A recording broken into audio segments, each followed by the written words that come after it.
ആലപ്പുഴയിൽ തുടരുന്ന CPI സംസ്ഥാന സമ്മേളനത്തിൽ റിപ്പോർട്ടിൽ സർക്കാരിനെതിരെ രൂക്ഷ വിമർശനമാണ് ഉയർന്നത്.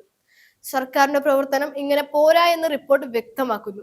അടിസ്ഥാന ജനവിഭാഗങ്ങളെ സർക്കാർ അവഗണിക്കുകയാണെന്നും സർക്കാരിന്റെ മുൻഗണന തെറ്റുകയാണെന്നും ബിസിനസിനു വേണ്ടി നിയമങ്ങൾ മറികടക്കുകയാണെന്നും റിപ്പോർട്ട് കുറ്റപ്പെടുത്തി. അടിസ്ഥാന ജനവിഭാഗങ്ങളുടെയും കർഷകരെയും പരിഗണിക്കാത്ത രീതി സർക്കാരിൽ നിന്ന് ഉണ്ടാവുകയാണെന്ന് CPI റിപ്പോർട്ടിൽ കുറ്റപ്പെടുത്തുന്നുണ്ട്. 25ാം സംസ്ഥാന സമ്മേളനത്തിൽ അവതരിപ്പിച്ച പ്രവർത്തന റിപ്പോർട്ടിലാണ് സർക്കാരിനെതിരെ രൂക്ഷ വിമർശനം ഉയർന്നിരിക്കുന്നത്.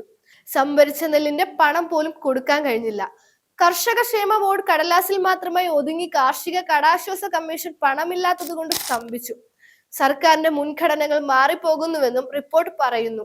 ഈസ് ഓഫ് യൂണിയൻ ബിസിനസ്സിലൂടെ നിലവിലെ നിയമങ്ങൾ മറികടക്കുന്നു എന്നും റിപ്പോർട്ട് വിമർശിച്ചു. ഇടതുപക്ഷ ജനാധിപത്യ മുന്നണിയുടെ ജനകീയ അടിത്തറ തൊഴിലാളി, കർഷക, പാവപ്പെട്ട ജനവിഭാഗങ്ങളാണ്.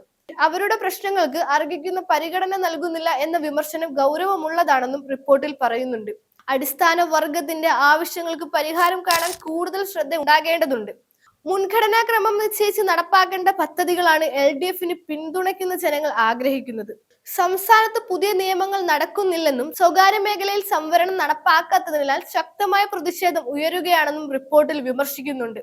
വിവിധ ക്ഷേമ ബോർഡുകളിലെ പ്രവർത്തനം പണം ലഭ്യതക്കുറവ് കാരണം സ്തംഭനത്തിലാണ്. കാർഷിക ക്ഷേമ ബോർഡ് രൂപവൽക്കരിച്ച് കർഷകർക്ക് ക്ഷേമ പദ്ധതികൾ നടപ്പാക്കാനും എന്നത് സർക്കാരിന്റെ പ്രഖ്യാപനമായിരുന്നു. ബോർഡ് രൂപവൽക്കരിച്ചെങ്കിലും പദ്ധതിയൊന്നും നടപ്പാക്കില്ലെന്നും റിപ്പോർട്ടിൽ കുറ്റപ്പെടുത്തുന്നു. 2021 നിയമസഭാ തെരഞ്ഞെടുപ്പിൽ നൽകിയ വാഗ്ദാനങ്ങൾ നടപ്പിലാക്കാത്തതിനാൽ കർഷകർക്ക് ശക്തമായ എതിർപ്പുണ്ട്.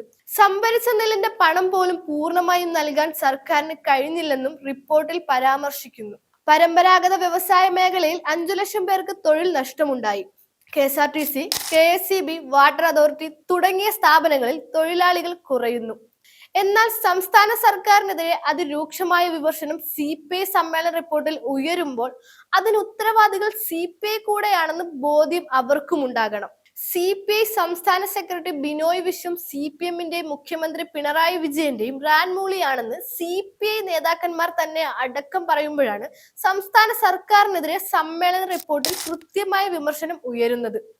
സംസ്ഥാന സർക്കാർ പൂർണ്ണ പരാജയമാണെന്ന് തന്നെ വ്യക്തമാക്കുന്ന റിപ്പോർട്ട് വരും ദിവസങ്ങളിൽ വലിയ ചർച്ചയ്ക്ക് ഇടയാക്കുമെന്ന കാര്യത്തിൽ തർക്കമില്ല.